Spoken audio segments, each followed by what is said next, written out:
बच्चों, आज हम करने वाले हैं कक्षा 10 के लिए एक्सरसाइज 12.3 को कंटिन्यू। यहाँ हमारे पास आकृतियां गिवन है, 6 अंकित भाग है, उनका क्षेत्रफल निकालना है। आकृति जो है 7वें नंबर क्वेश्चन की ये बनी हुई है। एबीसीडी एक 14 सेंटीमीटर वाला एक वर्ग है, यानी वर्ग की भुजा 14 सेंटीमीटर है। एबीसीडी को केंद्र मानकर 4 वृत्त इस प्रकार खींचे गए हैं। इसको केंद्र माना, एक वृत्त, 2, 3, 4 वृत्त इस प्रकार खींचे गए हैं कि शेष तीनों वृत्तों में से 2 वृत्तों को बाह्य रूप से टच करते हैं। जैसे ये है, यहाँ टच कर रहा और यहाँ, ये इधर और इधर, ये इधर और इधर, सी यहाँ, 2 वृत्त को ये टच कर रहा। तो 6 के भाग का क्षेत्रफल ज्ञात कीजिए। तो योजना तैयार करेंगे, क्या किस तरह से निकल सकता है ये देखिए। पहले हम क्या करें, एबीसीडी वर्ग का क्षेत्रफल निकाल लें। फिर उसके बाद ये जो 4 है, ये जो त्रिज्या खंड कह लो, चतुर्थ अंश कह लो, इनको हम क्या कर देंगे, माइनस कर देंगे। तो क्या बच जाएगा, 6 के भाग का क्षेत्रफल। सबसे पहले वर्ग का क्षेत्रफल, फिर एक जो है त्रिज्या खंड का निकाल के उसको 4 से गुणा कर देंगे और उसमें से घटा देंगे। तो क्या बच जाएगा, शेष भाग का या 6 के भाग का क्षेत्रफल। तो वर्ग का क्षेत्रफल निकालने पहले वर्ग की भुजा कितनी है, 14 सेंटीमीटर। तो वर्ग के क्षेत्रफल का फार्मूला क्या होता है, भुजा गुना भुजा, यानी साइड इंटू साइड। 14 गुना में 14, 196 वर्ग सेंटीमीटर। लो जी, एक स्टेप तो हमारा पूरा हुआ। अब कोई भी एक त्रिज्या खंड ले लेते हैं। तो त्रिज्या खंड एक, त्रिज्या खंड का क्षेत्रफल क्या फार्मूला होता है, पाई आर स्क्वायर थीटा बटा में 360। तो यहां थीटा कितना है, तो वर्ग में प्रत्येक कोण बराबर में 90 डिग्री। तो त्रिज्या खंड का कोण वो भी कितना हो गया फिर 90 डिग्री। चतुर्थ अंश भी बोल सकते हैं। तो त्रिज्या खंड का क्षेत्रफल 1, त्रिज्या खंड का तो पाई 22/7 लिखा भी हुआ है। आर कितनी है, अब त्रिज्या कितनी है, त्रिज्या यहां देखिए टच कर रही है, मतलब आधा इधर आधा इधर। तो त्रिज्या कितनी होगी, 7 सेंटीमीटर। तो 7 गुना में 7 और कोण कितना है, 90 बटा में 360। तो 9 चौका 36, 7 से 7 गया 2 और इधर 11, यानी कि 77 बटा में 2 वर्ग सेंटीमीटर। 77 बटा में 2 वर्ग सेंटीमीटर। ये समझ आ गई होगी त्रिज्या, क्योंकि ये टच कर रहा है इसको। तो ये भी त्रिज्या हुई, ये भी त्रिज्या हुई। तो जो 14 थी, तो 14 का हाफ कितना हो गया, 7 सेंटीमीटर। तो इस प्रकार त्रिज्या हमने फाइंड की। अब छायांकित भाग का क्षेत्रफल, छायांकित भाग का क्षेत्रफल बराबर किसके, वर्ग का क्षेत्रफल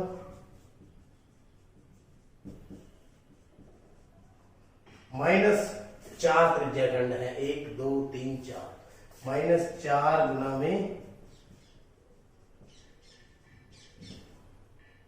त्रिज्या खंड का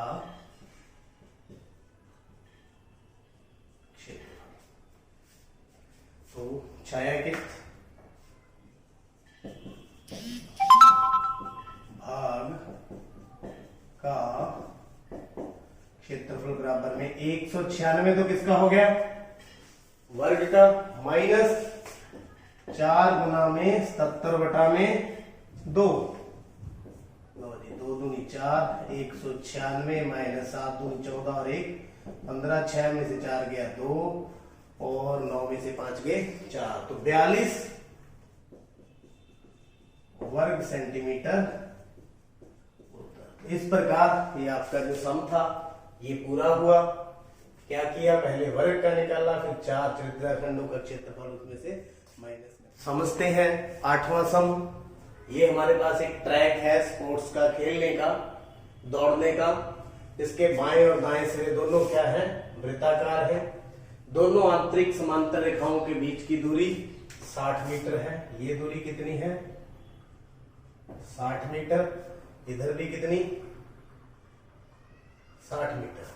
इसमें प्रत्येक रेखाखंड 106 मीटर लंबा है और ये जो रेखाखंड है इसकी लंबाई कितनी है, 106 मीटर। 106 मीटर लंबा है। यदि पथ 10 मीटर चौड़ा है, ये पथ है, ये कितना है,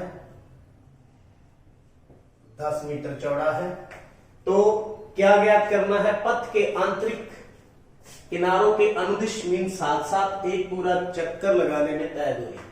तो ये ए, ये बी, ये सी, ये डी, मतलब यहां से दौड़ना शुरू करें और एक चक्कर लगाने में कितनी दूरी वो तय करेगा। तो सबसे पहले पहला जो पार्ट करते हैं, तो यहां से देखिए पथ के आंतरिक किनारों के अनुदिश, किनारों के अनुदिश एक चक्कर पूरा करने में तय दूरी किसके बराबर होगी, पहले ये सोचें। ए से बी जाएगा यानी कि A B plus B C अर्धवृत्ताकार चाप, अर्धवृत्ताकार चाप plus C D plus D A अर्धवृत्ताकार चाप।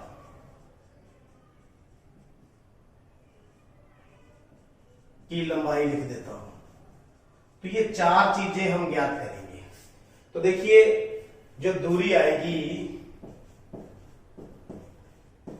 वो ए बी, अब ए बी कितना है, 106 है। कितना है, 106, 106 लिख दिया, प्लस जो अर्धवृत्ताकार चाप कैसे निकालते हैं, चाप की लंबाई कैसे निकलती है, या अर्धवृत्ताकार चाप की लंबाई अगर तो पूरा होती परिधि तो कितना लगा देते, 2 पाई आर। लेकिन ये पूरा नहीं, कितना है, आधा है, तो बटा कितना लगा देंगे, 2 प्लस फिर सीडी कितनी है, 106 प्लस फिर डीए चाप, वो भी कितना लगेगा, 2 पाई आर बटा में 2। तो इसको हम जोड़ लेंगे और निकाल लेंगे। देखिए 2 से 2 कट गया, 2 से 2 कट गया, 106 और 106 212 प्लस पाई आर, पाई कितना है, 22 बटा 7। आर कितना है, त्रिज्या कितनी है इसकी, ये देखिए यहां से ये कितनी है, 60 है। कितनी है, 60, मतलब ये व्यास हो गया। तो त्रिज्या कितनी होगी फिर, 30। कितनी होगी, 30, तो ये 30। तो गुना में प्लस 22 बटा 7 गुना में 30। तो इस प्रकार हम निकाल लेंगे। तो 212 प्लस 22 × 66, 666 बटा 7, 660 बटा 7, 660 बटा में 7। तो 7 हम क्या ले लें, एलसीएम ले लें। तो 212 गुना में 7, 7 दूनी 14, 7 और 1 8, 7 दूनी 14 प्लस 660 प्लस 660 कितना आ गया फिर, 4 0 0 8, 6 और 6 12 और 8 20, 2 आ गए, 6 और 6 12, 12 और 4 16 और 2 18, 1 आ गया, 1 और 1 2, 2804 बटा 7 मीटर उत्तर। दोबारा फिर मैं आपको एक्सप्लेन कर दूं। ए बी कितनी है, 106, ये अर्धवृत्ताकार चाप है, क्या फार्मूला होता है, पाई आर या 2 पाई आर बटा में 2। फिर ये सी डी 106 और फिर ये डी ए उतना। तो 2804 बटा 7 मीटर जो दूरी अगर इसके साथ साथ एक चक्कर पूरा करने में लगेगी। अब चलते हैं पथ का क्षेत्रफल, दूसरा भाग, पथ का बराबर। तो किस किस के बराबर होगा आगे देखते हैं। ए बी सी डी तो लिखा हुआ है, यहां ई लिख देता हूं, एफ जी एच।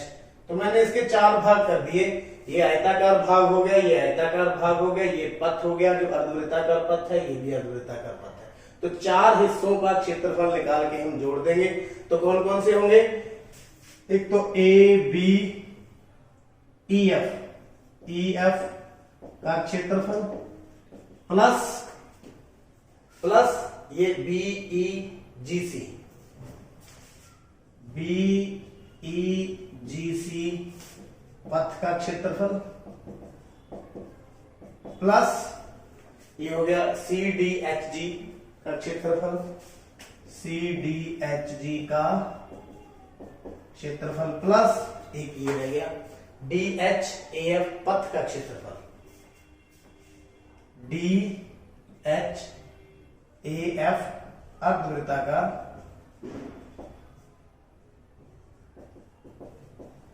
पथ का क्षेत्रफल। तो देखिए पहले हम इसका क्षेत्रफल निकालेंगे, ए बी ई एफ का क्षेत्रफल। तो ए बी ई एफ का क्षेत्रफल किसके बराबर होगा?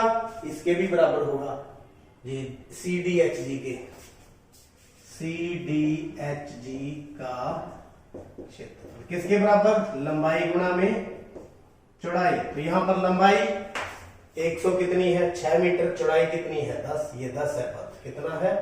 10। तो 106 गुणा में 10 यानी कि 1060 मीटर। तो दोनों का 1060 वर्ग मीटर दोनों का आ गया, इसका भी और इसका भी, यानी दोनों का 1060। अब इन दोनों का बराबर होगा तो ये कैसे निकलेगा? तो बी ई सी जी अर्धवृत्ताकार पथ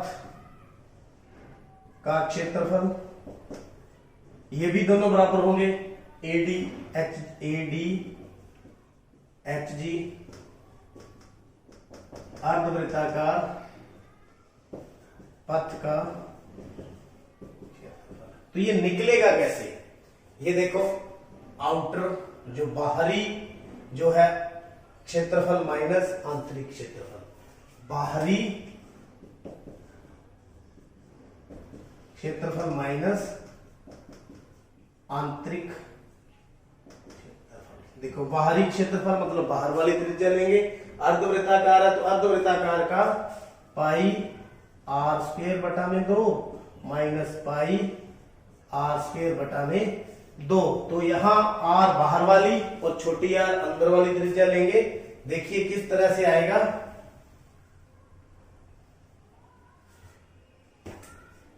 तो अर्धवृत्ताकार